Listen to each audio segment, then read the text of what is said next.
මේ කුලියට වැඩ කරන කුලියට කහින පොන්නේ ටික තමයි මේක දීලා තියෙන්නේ. පට්ට වේසි. තෝගේ තාත්තා ගාවල කියලා. කී ගාවිය තෝගේ තාත්තගේ. අම්මෝ මේකේ. මේ මට නීතිමය ක්‍රියා මාර්ග ගන්නවලු. මොන නීතියද දන්නේ ගන්න හදන්නේ.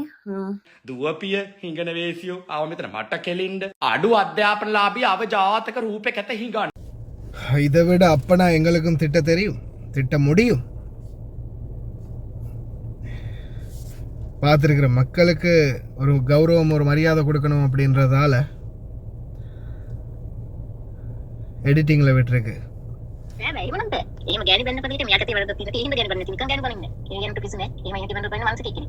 මේ වැරද්දට බන්න එකත් වැරද්දට ගහන එකට. ඒකට මේ එක චුට්ටි වෙන බන්න නෑ. ඒක ගණන් ගන්න දෙයක් නෙවෙයි. ඔච්චර මහා පරිමාණ තියෙන කතා කරන අවශ්‍ය නැහැ. කතාවයි තමයි. අපේ මේ කටවල හොඳක් නෑ. ඒගොල්ලෝ වේද කියලා ඊට පස්සේ ගෙවල් වලට පිටින් දානවා. ගේ මාරු කරන්නේ අර්ථ කරන්නේ මේක කරන අන්න ඒක තමයි කියන්නේ රටේ නෝනම්. இப்போ நிறைய பேர் இவன் டிக்டாக்ல வீடியோ போட்டதுலேருந்து நிறைய பேர் வந்து பர்சனலாகவே மெசேஜ் பண்ணுறாங்க. அவங்க சொல்லக்கூடியது என்னென்னா, அவங்க நிறைய பேர் சொல்லும்போது இல்லை எம்பசி வந்து இப்படி சொல்லி செஞ்சுருக்கக்கூடாது, பிரச்சனைனா பார்க்க தானே வேணும், நாட்டில் எப்படி கம்ப்ளைண்ட் பண்ண சொல்கிறது அப்படின்னு சொன்னாங்க. சரி, இப்போது எம்பசி வந்து உடனே போலீஸுக்கு கால் பண்ணலாம் தானே, போலீஸோட போகலாம் தானே அப்படின்னு சிலர் கேட்டாங்க. எம்பசி இங்கே இருக்கிறது நம்மளுக்காகத்தான், ஓகே. ஆனால் பாபா திட்டினாங்க, மாமா திட்டினாங்க, என்னை தொடர்ந்து திட்டிக்கிட்டே இருக்கிறாங்க அப்படின்னு திட்டினதுக்காக எம்பசி போலீஸோட போக முடியுமா? அடுத்தது வீடு மாற்றி கொடுங்க அப்படின்னா எம்பசியால் எப்படி வீடு மாற்றி கொடுக்கறது? எம்பசியால் வீடு மாற்றி கொடுக்க முடியாது. ஏன்னா எம்பசி வேறு, ஏஜென்ட் வேறு. எம்பசிக்குள்ளே வந்து தூதரகத்தில் வந்து இந்த குவைத் நாட்டில் இருக்கிற கஃபீல்களோட பயோடேட்டாவோ இல்லை அவங்களுடைய டீட்டெயில்ஸோ, யார் யாருக்கு ஹவுஸ்மேட் வேணும், எந்தெந்த ஹவுஸ்மேட்டுக்கு வீடு மாற்றி கொடுக்கணும் அப்படின்ற ஷெடியூல் ஒன்று அங்கே இல்லை. பிரச்சனைன்னா அவங்க சம்மந்தப்பட்ட அதிகாரிகளோட ஏஜென்ட்டோட பேசுவாங்க, ஏஜென்ட்டோட பேசி உங்களுக்கு கிளியர் பண்ணி தருவாங்க. ஆனால் அதுக்கு முதல்ல நீங்கள் என்ன பண்ணணும், நீங்கள் நாட்டிலேருந்து ஒரு ஏஜென்ட்டால் வந்திருப்பீங்க. அந்த ஏஜெண்ட்டை தெரியப்படுத்துறதுக்காண்டித்தான் என்ன சொல்கிறது, எம்பசியில் பீரோவில், அதாவது வெளிநாட்டு வேலைவாய்ப்பு பணியகத்துக்கு தெரியப்படுத்துங்க அப்படின்னு சொல்கிறது. ஆனால் இவங்க என்ன சொல்கிறாங்க, நாங்கள் இதுக்கு வெளிநாட்டு வேலைவாய்ப்பு பணியகத்துக்கு சொல்லணும், நீங்கள் எனக்கு வீட்டை மாற்றி கொடுங்க, நீங்கள் எனக்கு வீட்டை மாற்றி கொடுங்க. எம்பசியால் எப்படி வீட்டை மாற்ற முடியும்? எம்பசியிலேருந்து உங்களை எடுத்துகிட்டு போயிருந்தா கஃபீல், ஓகே, எம்பசியிலேருந்து தானே எடுத்துகிட்டு போயிருக்காங்க அப்படின்னு எம்பசியாலேயே வீடு மாற்றி கொடுக்க முடியும். ஆனால் எம்பசியால் உங்களை வீட்டுக்கு போடவும் இல்லை, அந்த வீட்டில் உங்களை வேலைக்கு அனுப்பவும் இல்லை, அந்த கஃபீலை பற்றி அவங்களுக்கும் தெரியாது. அடுத்தது எம்பசியால் எப்படி வீடு மாற்றுறது? ஏஜெண்ட் மூலமாக தான் மாற்றணும். அப்படி ஏஜெண்ட் மூலமாக மாற்றணும்னா அதுக்கு முதல்ல அதுக்குரிய ப்ரொசீஜர் என்னன்றதை பார்த்து அதை செய்யணும். அதை தான் அவங்க சொல்கிறாங்க, மிஸ் நீங்கள் வந்து, அதாவது ஒரு தடவை நான் போட்டு காட்டியிருப்பேன் தானே, ஏஜென்ட்டு பொம்பளை வந்து எப்படி திட்டினான்னு, அந்த மாதிரி திட்டியிருந்தா கூட பரவாயில்ல, மிஸ்ன்னு அவங்களும் மிஸ்ன்னு சொல்லியே தான் பேசுகிறாங்க. பேசி அவங்களும் தன்மையாக தான் சொல்கிறாங்க, இல்லை நீங்கள் பீரோவில் கம்ப்ளைண்ட் பண்ணணும், பண்ணினா தான் இந்த மாதிரி செய்ய முடியும். ஆனால் இவங்க இப்போ இந்த சிங்களம் தெரிஞ்சவங்க கேட்டு பாருங்கள், ரொம்ப படு கேவலமாக அரபிகளுக்கு அங்கே அது கொடுக்குறீங்க, இது கொடுக்குறீங்க, அரபிக்கு அது கொடுக்க வந்தீங்களா, அப்போ நீங்கள் என்ன மயிரை கொடுக்க வந்தீங்களா? நீங்கள் அதுக்கு தான் வந்திருக்கிறீங்க, வேலை செஞ்சால் சம்பளம் கிடைக்கும். அதே மாதிரி அரபிகளுக்கே நான் பயப்பட மாட்டேன், அவங்களுக்கு எதிர்த்து பேசுவேன். நீங்கள் யாரோட யூடியூப்காரனுங்களே? அப்போ அரபிக்காரங்களுக்கு எதிர்த்து பேசினா அவங்களும் பேசினா பதிலுக்கு பதில் நீங்கள் பேசிக்கிட்டே தான் இருக்கணும். இப்போ அடிச்சுட்டாங்க, என்னைய துன்புறுத்திட்டாங்க, என்னைய பாத்ரூமில் அடித்து வச்சுருக்காங்க, என்னைய அடித்து கொல்ல பார்க்குறாங்க அப்படின்னு சொன்னால் உடனே தூதரகத்துக்கு அறிவித்து போலீஸ் மூலமாக போலீஸோட போய் ஏதாவது நடவடிக்கை எடுக்கலாம். மாமா திட்டினாங்களா, இவங்களும் திட்டினாங்களா, மாறி மாறி திட்டிக்கிட்டாங்களாம். அப்போ திட்டினதுக்கும் போலீஸோட போக முடியுமா? அதுக்குரிய லீகல் ப்ரொசீஜர் இது தான், இதை பண்ணுங்க அப்படின்னு சொல்லி கொடுத்ததும் தப்பா? மக்களே, ஒன்றை தெளிவாக புரிஞ்சுக்கோங்க, இந்த நாட்டில் உங்களுக்கு ஒரு பிரச்சனைனா முதலாவது தூதரகம் வரும். ஆனால் அதுக்குரிய ப்ரொசீஜர் இருக்குது. தூதரகம் நினச்ச உடனே உள்ளே வந்து பூந்து எல்லாத்தையுமே செய்ய முடியாது. போலீஸுக்கு இன்ஃபார்ம் பண்ணணும், அமால மன்சிலியாக இன்ஃபார்ம் பண்ணணும்னா அதுக்குரிய எமர்ஜென்சி சிச்சுவேஷனை சரியாக டிக்ளேர் பண்ணணும். இப்போ ஒரு வேளை உங்களுக்கு உயிர் ஆபத்து, இன்றைக்கி நைட்டுக்குள்ளே என்னை நீங்கள் இந்த வீட்டில் இருந்து எடுக்கலன்னா நைட்டுக்கு என்னை போட்டு தள்ளிடுவாங்க அப்படின்ற சிச்சுவேஷன் இருந்தால் உடனே அவங்க ஏதாவது ரியாக்ட் பண்ணலாம். ஆனால் சும்மா திட்டினாங்க, அப்படி செஞ்சாங்க இப்படி செஞ்சாங்கன்றதுக்காக போலீஸை கூட்டிகிட்டு வர முடியாது. அதே மாதிரி பீரோவில் ஒரு ஃபேமிலியில் ஒரு மெம்பர் ஒருத்தர் அனுப்பி கம்ப்ளைண்ட் பண்ண வைங்கன்னு சொல்கிறது எதுக்கு? அங்கே ஒரு கம்ப்ளைண்ட் விழுந்தா இங்கே என்ன பிரச்சனை வந்தாலும் ஃபோர்ஸ் பண்ணலாம். அந்த கம்ப்ளைண்ட்டை டீட்டெயில்ஸாக வச்சு இங்கே போராடலாம். உங்களுக்கான நியாயத்தை பெற்றுக் கொடுக்கறதுக்கு முயற்சி பண்ணலாம். நாட்டிலே ஆல்ரெடி இந்த பிரச்சனைக்காக கம்ப்ளைண்ட் விழுந்திருக்குது. நாட்டிலேருந்து பீரோவால் அந்த கம்ப்ளைண்ட்டை இங்கே அனுப்பியிருக்காங்க, இன்ஃபர்மேஷன் அனுப்பியிருக்காங்க.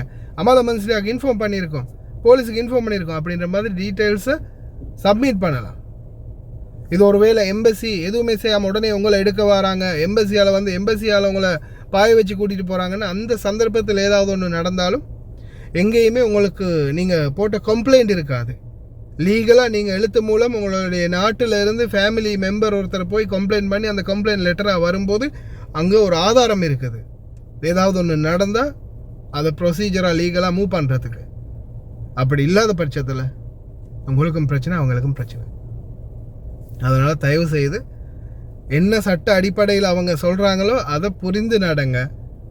ஆரம்பத்தில் நாங்களும் திட்டியிருக்கிறோம். இப்போ இந்த ஒரு சில யூடியூபர்களுக்கு எல்லாம் கூட இருந்து குளிப்பறிக்கிற சிலதுகள் இருக்குதே. சிலர் இப்போ ரீசெண்டாக ஒருத்தர் வீடியோ போட்டிருந்தாரு, ஆரம்பத்தில் நீங்கள் தாண்டா எல்லாம் பழகினது, நீங்கள் தான் திட்டினது, எம்பசிக்கு நீங்கள் தான் திட்டி பழகினது. ஆமாம், தப்பு பண்ணினாங்க, திட்டினோம். வாட்ஸ்அப் நம்பர் இருந்துச்சா? இதே 5 வருஷத்துக்கு முன்னாடி 4 வருஷத்துக்கு முன்னாடி வாட்ஸ்அப் நம்பர் இருந்துச்சா? போனஸை பற்றி பேசினா எம்பசியில் என்ன சொன்னாங்க? அதாவது ஒரு பிரச்சனை யாராவது போனால் என்ன மாதிரியான ட்ரீட் பண்ணினாங்க? ஆதிக்கோளுக்கு ஃபோன் பண்ணாலும் பிஸி. வாட்ஸ்அப் நம்பர் ஒன்று கிடையவே கிடையாது. இந்த மாதிரி பிரச்சனைகள் இருந்துச்சு. இப்போது போனஸ் கிடைக்குது, போனஸ்க்குரிய எழுத்து மூல பேப்பர் எடுக்கிறாங்க, அமாதா மன்சிலியாவுக்கு போடுறாங்க, உதவி பண்ணுறாங்க. வாட்ஸ்அப்பில் மெசேஜ் போனினா ரிப்ளை பண்ணுறாங்க. கால் பண்ணி பேசக்கூடிய சுச்சுவேஷன் இருந்தால் கால் பண்ணி பேசுகிறாங்க. எம்பசி போனால் மரியாதையாக நடத்துகிறாங்க. மொபைல் ஃபோனை உள்ளுக்கு கொண்டு போகிறதுக்குரிய ஏற்பாடு பண்ணி தந்துருக்குது. இதெல்லாம் ஆரம்ப காலத்தில் இருந்துச்சா? ஆஃப்டர் ஆல் ஒரு ஃபோனை கூட உள்ளே கொண்டு போக முடியாத நிலைமைக்கு தான் நம்ம ஏதோ எங்கேயோ இந்த வேறு ஏதோ ஒரு நாட்டோட பாதுகாப்பு மையத்துக்குள்ளே போகிற மாதிரி தான் சிச்சுவேஷன் இருந்துச்சு. இன்றைக்கி ஃபோனை கூட நீங்கள் உங்களுடைய தொலைபேசியை நீங்கள் செக்யூரிட்டியில் வைக்க வேண்டிய அவசியம் இல்லை, நீங்கள் கொண்டு போகலாம் எம்பசிக்கு. அந்த மாதிரி ஒரு சிச்சுவேஷனை தான் நாங்கள் ஏற்படுத்தி தந்திருக்கிறோம். ஆனால் அண்டையிலேருந்து இன்றைக்கு வரைக்கும் ஒரு சிலவன் இன்றைக்கு வரைக்கும் அதே நிலைமை தான். கொடி தூக்கி பிடிக்கிறதுல நம்பர் 1 தான் இருக்கிறானுங்க. திட்ட வேண்டிய இடத்துல திட்டினோம், எதிர்க்க வேண்டிய இடத்துல எதிர்த்தோம். எங்களுக்கு சாதகமான எல்லா செயல்பாடுகள் நடந்துச்சு. இன்றைக்கி எங்களுடைய ஆதரவை கொடுக்குறோம். அதே தப்பு நடந்தால் நிச்சயமாக நாங்கள் மறுபடியும் தட்டி கேட்போம்.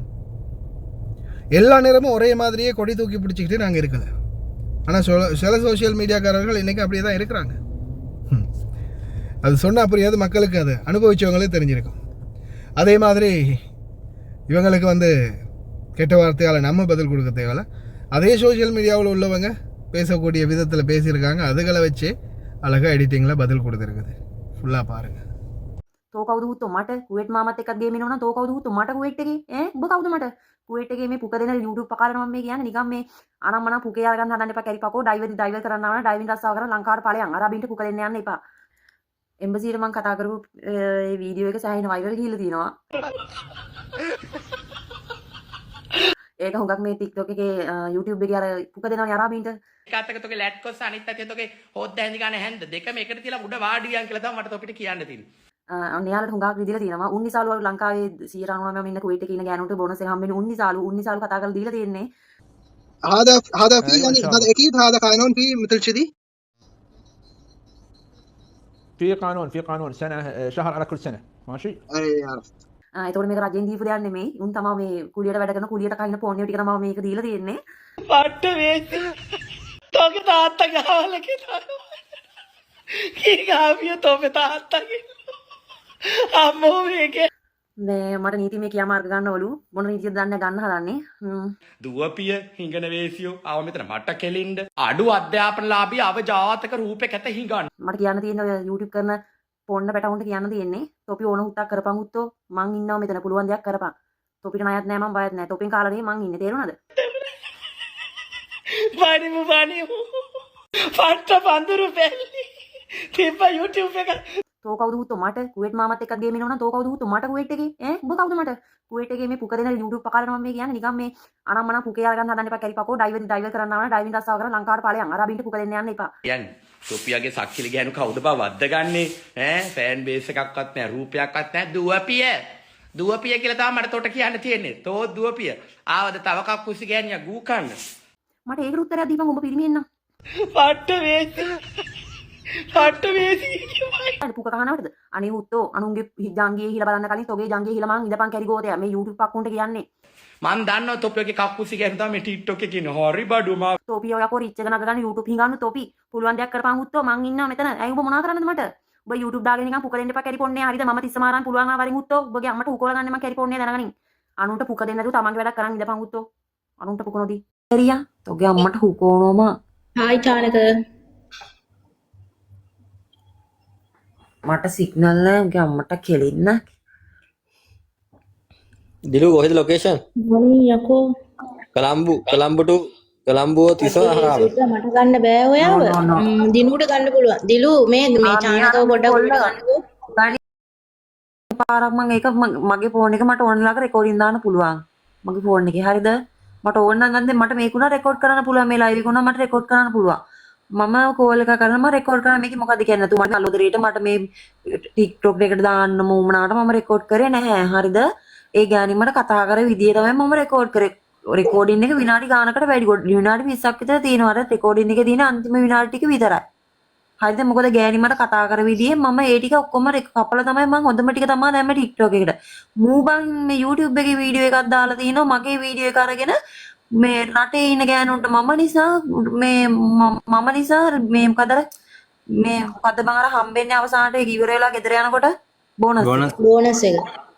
බෝනස් එක මම නිසා මේ බැල්ලි හින්දා මට මේ ගෑණි හින්දා නැති වෙනලු බෝනස් එක අපිලු බෝනස් එක කැරි තම්බි මොන පක්කුද බං මුන් විශ්වාස කරන්න එපා මේ මොන පක්කුද බං මුන් කිව්වා කියලා මේ රටේ මිනිස්සු බෝනස් දැති බෝනස් එක දෙන්න තු ඉන්නවද බං මුන් තනි කර ගෝතේ බං මේ views සිංහා කරන කැරි පොන්නේව මුන් හරිද මුන් කියනවා ගණන් ගන්න එපා බං උඹලා ජොබ් එක උඹලා කරපල්ලා උඹලාට දෙන දීමනවල හැමදේම දීවර කරන්න මේ මිනිස්සු හරිද මේ මොන හොඳේ කවුරු හරි මුකට ෂෙයා දැන් තමාට හෙට දායි බලා ඉඳලා මට විරුද්ධව මටත් මෙයා කළා දායි මං කියන්නේ ඇත්ත අනේ දාන්න උඹට දැම්ම උඹ මට ෂෙයා කරපන් ලයිව් එක උඹ මට ෂෙයා කරපන් කැරි පොන්න මට මම මේ සීන් වල මේ කැරිය මොනා කරන්නද බං අපිට නෑ බං එහෙම නෙමෙයි මම මේ